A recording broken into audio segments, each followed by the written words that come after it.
25 years, we have had this great gala, and for 25 years, we've honored and engaged Hollywood to build common ground on working for a better America, working for a better future, and working for our community to speak for ourselves rather than have people speaking for us.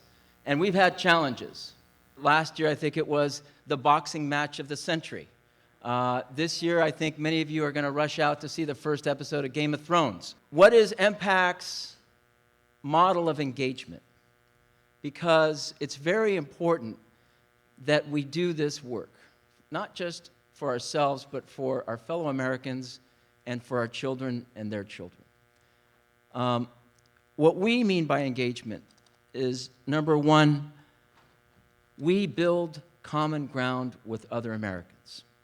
Even if we disagree on the most politically contentious issues, if there's 15% agreement, let us work on that common ground and let us make it 20% or 25%. And we meet people where they are. We don't expect them to be where we are. And if we have to reassure people about who we are, then we go out of our way and reiterate our stands, not for political expediency, but out of principle.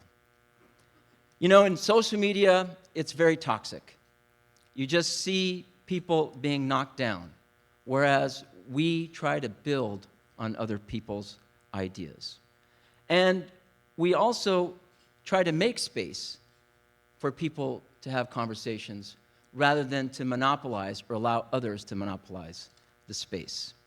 So our strategy in building partnerships with other Americans is to demonstrate that we're intellectually and financially independent as American Muslims. Nobody is going to give us the false choice between being either American or being Muslim. We are American Muslims.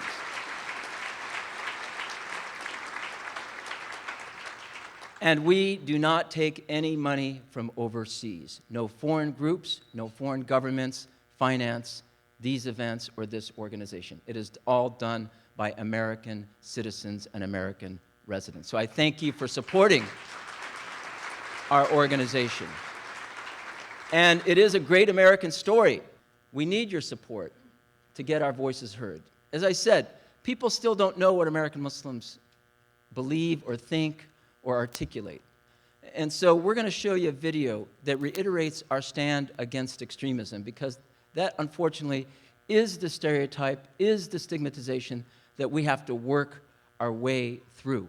We're not going to ignore the issue, but we're going to address it head on. So please look at the video screen and take a look at a glimpse of our track record on this issue. Muslims won't let themselves be divided from other Americans, and that our American identity is just as important to us as our Muslim faith.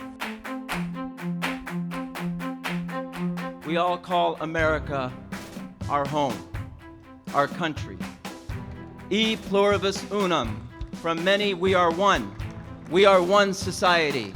We are one people. We are one human family.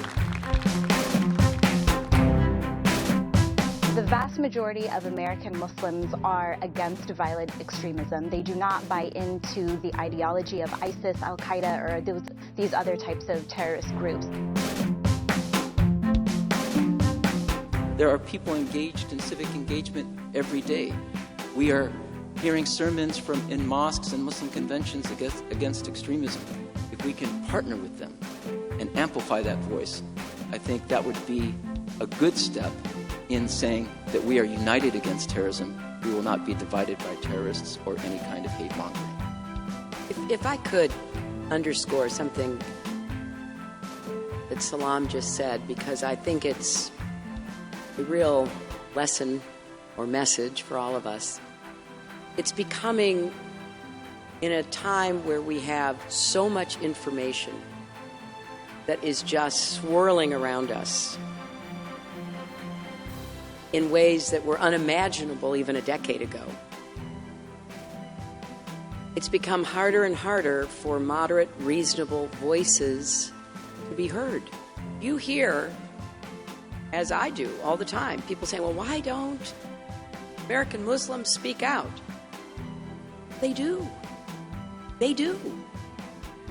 In many different ways. Why aren't they given platforms then for their voices to be heard? This has to be a conscious effort by every aspect of society so that we do amplify the voices that you were not only describing, but you are a leader of.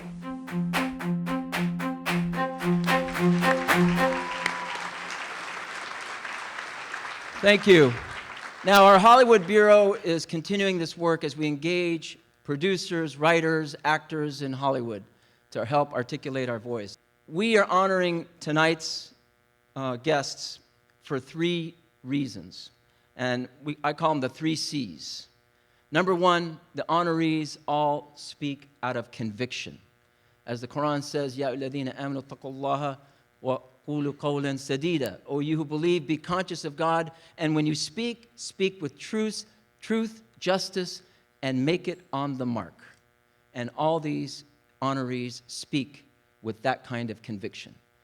Number 2, they are those who cut against the grain. They don't speak along with the herd mentality, but they speak principle even if it is against the majority of the others who are following that herd. And number 3, they are courageous not because they seek any award, but they are courageous because it is out of principle. They feel it is the normal and moral thing to do. So I want to thank the Hollywood Bureau and our 4 honorees. It's going to be a great program. I hope you enjoy it, and I promise you this is going to be more meaningful than the Game of Thrones episode tonight.